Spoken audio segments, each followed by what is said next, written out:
Guys, pakinggan natin ang sinasabi ng isa sa ating mga content creator about BBM. Okay, go. Ang weird ng mga nangyari, no? Nagsimula sa post ni PBBM ng family photo ng Eastern Sunday that looks like a throwback pero hindi nilinaw. Then post a committee meeting with blurred details.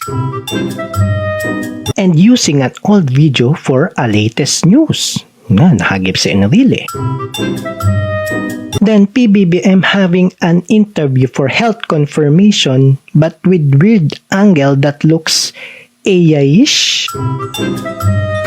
Para tayong naglalaro ng Pinoy henyo. Tao ba to? Hayop ba to? Buhay pa ba to? Patay na. May cancer? Stage 1? 2? 3? 4?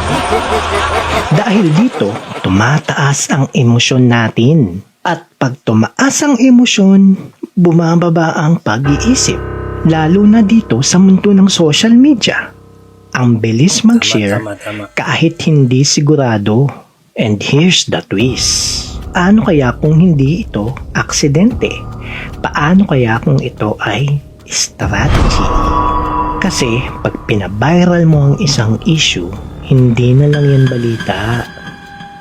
Data na yan. Makikita mo sino ang unang naniwala, sino ang nagpakalat, sino ang hindi nag-fact check. Doon mo makikita ang buong network. At kung ganito ang nangyayari, there's three effects to that.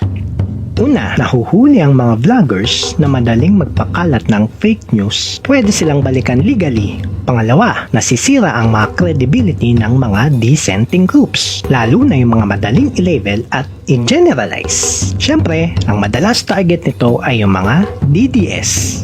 Pangatlo, nadadivert ang atensyon ng publiko. Nagiging alaala na lang sa ating isipan ng flood control. Also, this is some form of entertainment.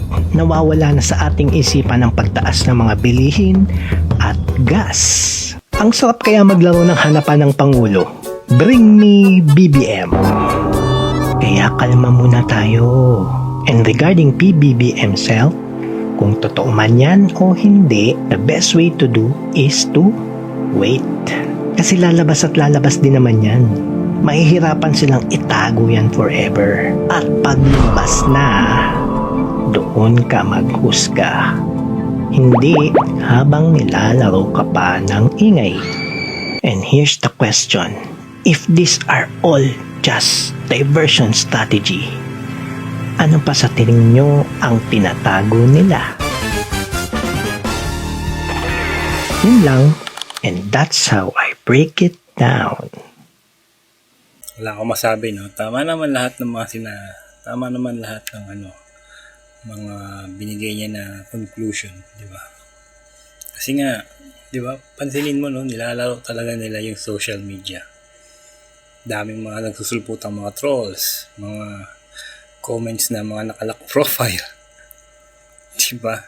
Tapos ikaw naman na seryosong hinahanap yung Pangulo. Madali kang maniniwala sa mga sinasabi, throwback yan. Di ba? Kasi nga nililis nila yung issue.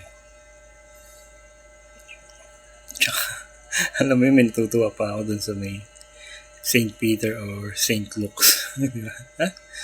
Di ba? So parang pinapatay na nila si BBM. Huwag kayong ganyan, bad yan. Kaya, sabi nga nila, huwag mo ipanalangin yung taong mamamatay na. Kasi lalo silang tumatagal. Okay. Yun lang. We deserve better Philippines.